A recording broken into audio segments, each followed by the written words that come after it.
Oh, you hear that? You heard that? That doesn't sound good.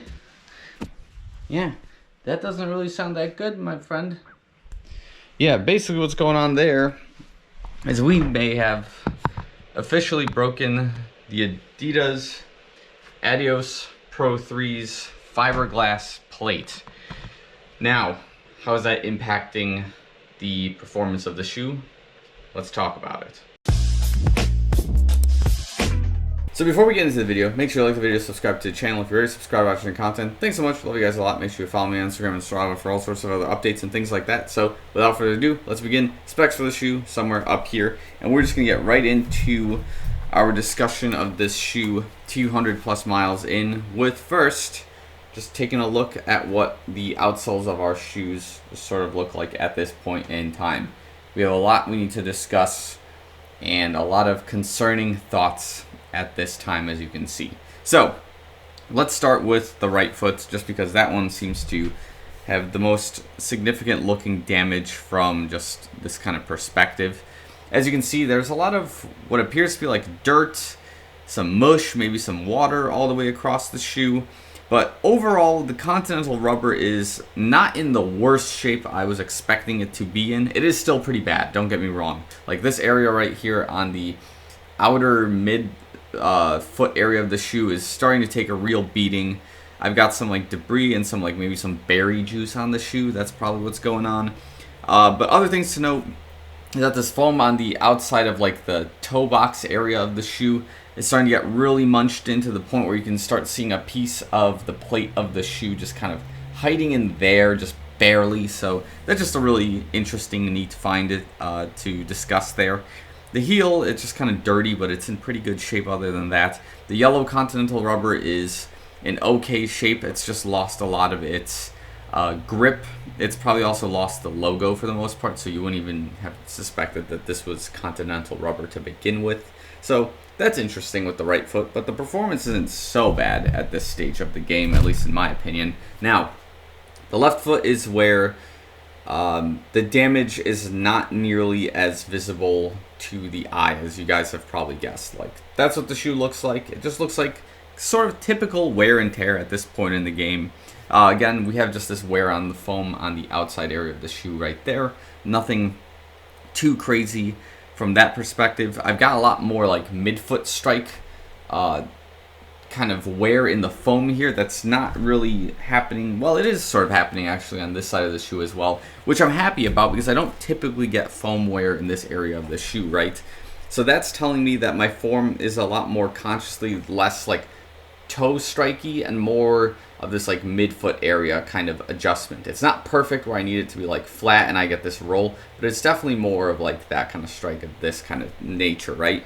So what I was filming at the beginning of this video, that cracking sound you heard, I think is officially the fiberglass plate in my left shoe cracked and broken. Now, the question there at 200 plus miles deep with the plate is how is that impacting the performance of this shoe? So if you saw my previous video, you would have known that I raced the JP Morgan Corporate Challenge 3.5 mile race in this particular shoe, knowing that the fiberglass was cracked in this particular shoe. Now, I knew that the performance wasn't impacted significantly. I knew that I had cracked it before on a treadmill workout, I think at some point, just as a minor like thing that occurred, but I didn't see any like immediate impact to performance. I didn't see the plate like directly striking the ground in a way that was going to impact my joints or making too much noise or anything like that. So I said, okay, it's cool. Let's let it be. Let's just continue running with this shoe as is and just see what happens as we go along with it. So at this stage, after the corporate challenge, after putting in like, 6 flat or 6:10 minute per mile efforts, the cracking is now like almost every other step in the shoe. So I've cracked it at least 2 different points in the foot, I would say. And at this stage, I'm wondering if it's safer to retire the shoe now or if I can use it for some like more tempo sessions as I move forward, right? So I was originally thinking that the shoe's last hurrah was going to be the corporate challenge because I wanted to roll in and gradually get the Metaspeed Sky Plus into my race schedule for, again, the Soldier Field 10 miler, the Chicago 13.1, Crystal Lake half marathon, and moving forward if I could get it to that point, right? Because I wanted to go in a shoe that's more built for my running biomechanics. It's not to say that this shoe isn't. It's just Metaspeed Sky Plus will greatly overemphasize some of the features of my running form that are just like more my style, you know, like the femoral anti-version, my pronation of feet that would have otherwise needed a more neutral style shoe of like 4 millimeters rather than like 6.5, or like the Vaporfly Next Percent, which had 8, you know. So what I'm trying to get across there is that as I'm trying to try out a new race shoe for my summer schedule, the Adios Pro 3 has been a really awesome shoe for the spring schedule. And if you had to ask me if I would buy this race shoe again, the answer is like definitely yes. Now, my heart was in getting the yellow version of this shoe, and I had opted in to buy like this off-white color with like the pattern that it has. So yeah, I think in the future I would definitely buy this shoe again if I had to. But like, the reason I'm not thinking about that right now is because I think I can still use this shoe after 200 miles. Could I use it in a marathon race? Probably. Could I use it in something shorter, like a half marathon, 5K, 10K, some weird distance in between?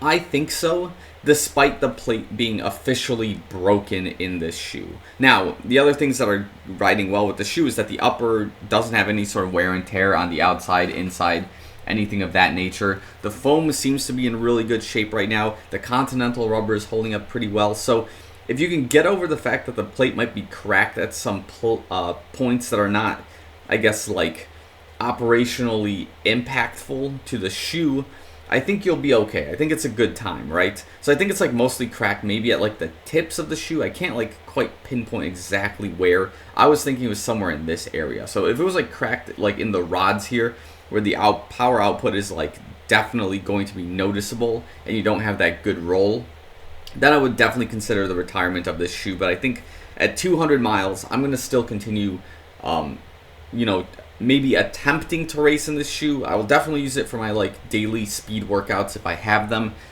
So nothing of major concern is changing right now. It's just interesting to note that at 200 miles with a plate that isn't very common to the running shoe space, like a fiberglass hybrid style plate, this is going to be the consequences of running in something like that, which is that you're dealing with essentially, somebody's going to rib at me in the comments for this, you're essentially dealing with glass in the shoe, okay? Fiberglass, glass, fine. You're dealing with something that's cracking and can break into like tons of little pieces and could potentially stab your foot if they're like in the wrong spots, right? In this case, I'm not too concerned just because of the reinforcement cage that the shoe has, right? That we have this foam stack that if the fiberglass was to crack in here, it wouldn't like break through the shoe in any sort of negative way. And if it did, I would immediately stop running in the shoe. Like, that's just my kind of take on it. I do want to get this thing to at least 250 plus miles before we consider retirement, as that is like a good age of mileage to get the shoe to before you start considering something like that, right?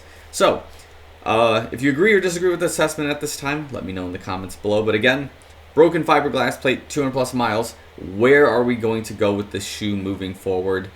We have a lot to still explore, even though we have like 50 miles before I start considering the end of this shoe. But yeah, that's kind of where we're at right now. So again, thanks for watching. I'll see you guys in the next one.